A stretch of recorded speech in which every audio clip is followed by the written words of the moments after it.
Welcome to the HIO Show. I'm Stu Cowan of the Montreal Gazette, joined this week by our HIO blogger Mike Boone, columnist Jack Todd, and Andy Bennett from CBC Daybreak. A quick shout out to Chris Nyland, who's down in Boston. His dad's having some health issues. Chris, our thoughts are with you and your dad. Get well soon. The news of the week, obviously, Alex Galchenyuk involved in a domestic dispute with his girlfriend. She's charged. Jack, are we in the media making too big of a deal out of this? You know, the initial thing was going to be reported. Once the cops were called, it's in the news. You can't ignore it because it's the Canadiens. At the same time, I find it kind of ironic that in this town where everybody under the age of 40 and half the people over the age of 40 wants to party with these guys, but every time we find out that they do party, it's like we expect them to be priests who live on kale and lettuce and get to bed at 10 o'clock at night. Well, you know, I'm sure that none of us wanted a camera following us around when we were 21 years old. And can you imagine if there was the internet and camera phones when Chris was playing, or Guy Lafleur, Shane Corson, Chris Chelios, you know, I mean, come on. Like, I don't know about you guys, but when I was 21, I didn't have no in my vocabulary, especially when it was the wrong kind of woman. So I'm not going to sit here and criticize you guys. Speak for yourself. Okay, you are the crazy guy. Or you ran out of money and you went home. Are we going to work on the bar? You're setting the bar? Because I don't know if that's where I want to start from. But I don't think anybody's saying that they expect these guys to be choir boys. But we're not talking about, you know, a party at like 3 a.m, 8 o'clock in the morning, and the cops are called, and this is a domestic dispute. And, you know, I do think we need to underscore the fact that Alex Galchenyuk was the victim in this scenario. It was his girlfriend that was arrested. She hasn't been charged. But look, these guys are going to party, of course. But this is the third instance this year where you've had these guys, you know, sort of putting the Canadiens into a bad light. You had the situation with Nathan Beaulieu and Christian Thomas. I mean, they didn't come off very well in that video that hit the internet. And Christian Thomas was traded. Christian Thomas was traded. I mean, this is after years and years and years of very high behavioral standards with the Montreal Canadiens, where they didn't like to have anything get out there about partying. And of course they did it, but it was, you know, it was held under wraps. These guys again, need Andy, to the understand. keywords are get out. Do you think they were choir boys all those years? No, I don't think they were, but I think you have to surround yourself with the right people that are going to make sure that this stuff doesn't wind up online, and that's part of it. I mean, who are these guys? I think we're a little off on what really happened here. I'm pretty sure that there was some sleeping done in this. Yeah, I think they were waking up as opposed to still partying. That's what I think. She came in and they were.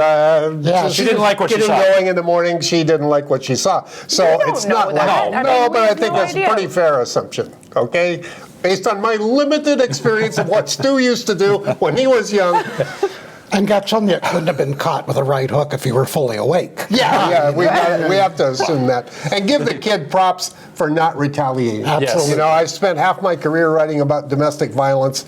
I'm really proud of him. He did not do anything. Let's give the guy a lot of credit for that. We're talking, you know, once the police gets involved, it's a whole different story. And I think you go back to Zach Cassian. I mean, before the season even started, Mike, this has been a soap opera right from day one. Absolutely. And it, accompanied by the fact that the team has played so poorly since the initial losing. That's right. If they were winning, I think this might not. They were winning, stuff might get swept under the carpet, or everybody might say, oh, ho-hum, you know. Mm-hmm. But the fact they're playing so poorly just magnifies the effect of it all. Well, it's 3 guys here, you know, with the domestic violence. As a female, Landy, what was your reaction when you heard about this story? Well, I mean, obviously, that's why I wanted to underscore that about him being the victim, is you hear domestic violence, and especially with professional athletes, your immediate assumption is to think that it was the guy. And, I mean, my reaction to it was just, you know, this is unfortunate. It's too bad that this is what's going to be in the news this week, and this is what we're going to be talking about, because again, we don't really know, as you mentioned, we don't know what was going on at 8 a.m. at that residence. But I mean, yeah, we're going to joke and laugh today, but my initial reaction is, you know, this absolutely is not something to joke about. This is something that happens to women very, very often, but it also happens to men as well. And even if it's a woman inflicting any kind of aggression onto a man, it's still something that we should take seriously. The Canadiens were in full damage control Tuesday. They tweeted out early in the morning that Carey Price had skated. They didn't mention the day before that he had skated. Yeah. And then they said that Devontae Smith-Pelly and Galchenyuk wouldn't be available to the media because they had a meeting with Marc Bergevin. What do you think happened in that meeting, Jack? I think Marc Bergevin probably did all the talking. First guess. Second guess, it was probably lay down the law, and I think if I had Marc Bergevin pissed at me, I wouldn't look forward to that little meeting. I think he was probably saying, look, I know what you guys do. I know what life is like. I spent 20 years on the road myself. Just don't be stupid. That's the message I would have I would given. love to have been a fly on the wall in that room. But Yeah. I think that, watching them practice that day, I was just thinking, man, I would not want to be on those guys' shoes. That must have been a tense practice when after that practice you have to go and sit in front of General Manager Marc Bergevin, who I think I've been on the receiving end of just a stern eye from him, and I wanted to run out of the room, So, look, I think it's the right thing for him to meet with him. I think he maybe needs to meet with the team as well. I know they met as a team and discussed things together, but, clearly this is something that needs to be addressed. Look, maybe this is just a weird coincidence that they've had these things out in the media this year, but obviously something needs to be said to these guys and remind them who they play for, the huge microscope they're under, and to start making some better decisions going forward. Max Pacioretty talked about that on Tuesday. With the meeting, I'm wondering, we talked about Nathan Beaulieu and Christian Thomas, the late night video. Christian Thomas gets traded. I'm wondering, Mike, does Devontae Smith-Pelly pay the price for this? He's only 23, but I guess in this situation, he's a so-called veteran.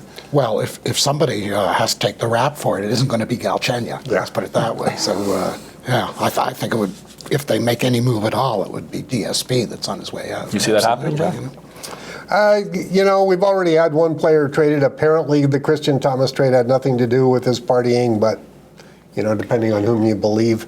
I wouldn't be surprised. I think it's got to be at the point where Bergevin feels he has to do something just in general. Has to send some kind of a message. And so if Smith-Pelly has to be the sacrificial lamb, Mike's right. You don't ship out a Galchenyuk for this. The Canadiens have a long history of blowing it by, these minor peccadillos with Chris Chelios, for instance, and it ends up with a player of Chelios' caliber shipped out of town, which was a disastrous move for the franchise.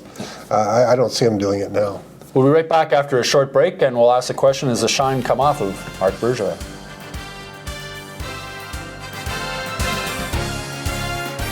Welcome back, everybody. Mike, Marc Bergevin has been the golden boy or golden man in this city since he took over as general manager. Is that shine now quickly wearing off?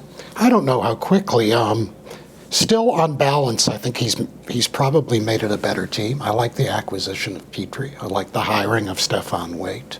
I think maybe his problem is conservatism. He tries to fix things on the cheap. This rotating cast of either broken down wingers, being Alex Semin being the prime example, or he seems reluctant to make a big deal to improve the team, but maybe that's wise. We'll see in the long run. But no, I don't think the shine is off just yet. Don't you think it's even too early, though, to kind of ask that question of Marc Bergevin if the shine is off? This is the first time where things are really not going well. It's the fourth year of the 5-year plan. That's right. Every GM has 5 years, right? He's still got some time to turn this around. I really do think people are defined by how they behave when things are going badly or when things are going poorly. It's easy to have a great shine and to look great, and he always looks great in the flashy suits and everything. That doesn't hurt his cause, but I think it'll really show how they come out of this, how the team comes out of this, and that to me is when I'll decide if his shine is really off. But this is really a moment where I think we'll see if there is really internal leadership on this team right now, if Marc Bergevin is going to respond in a way that will work for the team, or if they're just going to sort of keep puttering along and either back into the playoffs. I think the coach, the contract extension for the coach is something that may bite him in the butt. You don't like the long extension. But that doesn't hit the cap. That's not on the salary cap, and if they have to make a change, I'm sure Jeff Molson has some pockets. Yeah, they can afford it. Yeah. They're 5-13 though since December, Jack, and now they got the Chicago Blackhawks twice in the next 3 games, and St. Louis. Plus, they got Galchenyuk. I think this is the worst possible timing for this. Can they turn it around for these 3 games? Yeah, I tell you, I think you have to brace yourself now. I would be surprised if they get more than a point out of the next 3 games. But I think until Price comes back, you don't really know what you have, and it's in more ways than just you need the guy to stop pucks. Because you've had games when Condon played every bit as well as Price could have played. The difference, I think, is that Price changes the whole team. Everybody is a few inches taller when he's back there. He's a good puck-moving defenseman. He has an impact on the offense. I think his absence is part of the reason the offense isn't as good, because guys feel a little more comfortable pushing forward when Price is back there to cover up for mistakes.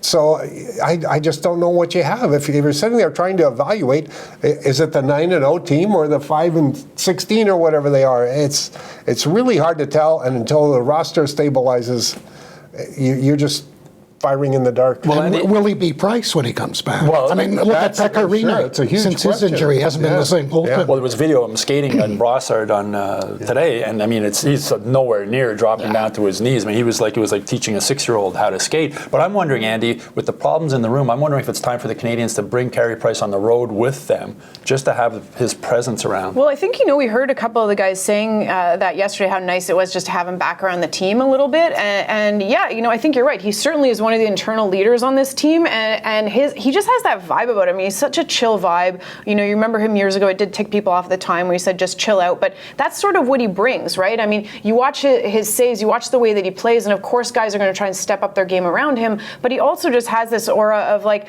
we'll get the next one, and I think that can be very calming for players in the locker room.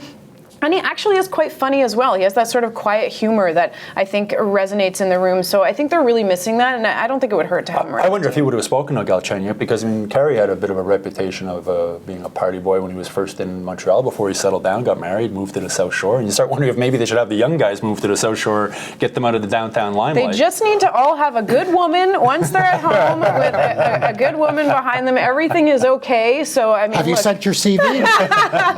Listen, I'm on the other side of that, so I don't need to be wading into that territory. But I think no, I'm partially joking, half joking. You're starting to stumble there. I'm like, wait a second, that might actually be a good idea. Here's a question for you, Mike. Does this team, if you're a betting man right now, does this team make the playoffs? I don't think so. No. Not the way they're playing, and I'm not holding my breath on Price coming back imminently, and I'm not sure again how well he's going to play when he gets back. And it's so competitive. If Bettman and his minions have done anything right, they've created a competitive hockey league. There is parity, and I think they're going to have a hell of a hard time making it. Now, it's also hard when you have your $9 million a year defenseman saying, it's not my job to score goals. Yeah, What was your reaction to that was a really unfortunate comment. I understand the context. He's trying to say, I'm not the only one here. I'm not the team, something like that. But in fact, he needs to score. He needs to do something with his game. We've talked about that before. I don't see him going to the net. I don't see him doing a lot of little things he could be doing. Still too much reliance on the big slapper. And, without some push from the back end there on the scoring, a team that's struggling to score, they're never going to score. But look at all the assists and the minutes. I think he's having a solid season. He's having a solid season, but I think when you're on if he didn't have such a key role in the power play, I wouldn't have a problem with just the 2 goals. But I think he's one of the reasons why the power play isn't I'm sure working. he's as bothered by the 2 goals as anybody else. And to hear him say that, I mean, to me, that is just a player that is just so ticked off after a loss. And I feel so bad when these guys say something or trip up after a loss, because haven't we all lost that game and maybe not said or behaved in the most classiest way after a loss? And to me, that's what that comment was. I Didn't they open the door early that They night? opened it a little earlier, They didn't have the usual coaching. I mean, it's like you're shoving a microphone in the guy's face after a really frustrating loss, and then you're jumping all over him for saying something that he, was a stupid I thing walked to up say. to David Absolutely. Segui once in the Expos room and said, tough night, after he went 0 for 4 and hit into the game-ending double play. And I guess it was a little early because all of a sudden balls, spikes, helmets, everything are flying all over the place. But PK's so media savvy, you wonder, was it a message to the coach? Is Perrier maybe starting to lose the room? That was the thing that surprised me. I'm like, of all the guys to say something like that, I mean, Subban, he knows the media. He knows how to work it. He's selling his brand He apart really from- is. So that just speaks to how frustrated he was in that moment. Maybe it's a message to the guy 3 stalls over. It could be also. Subtle. The look. Well, That was the look.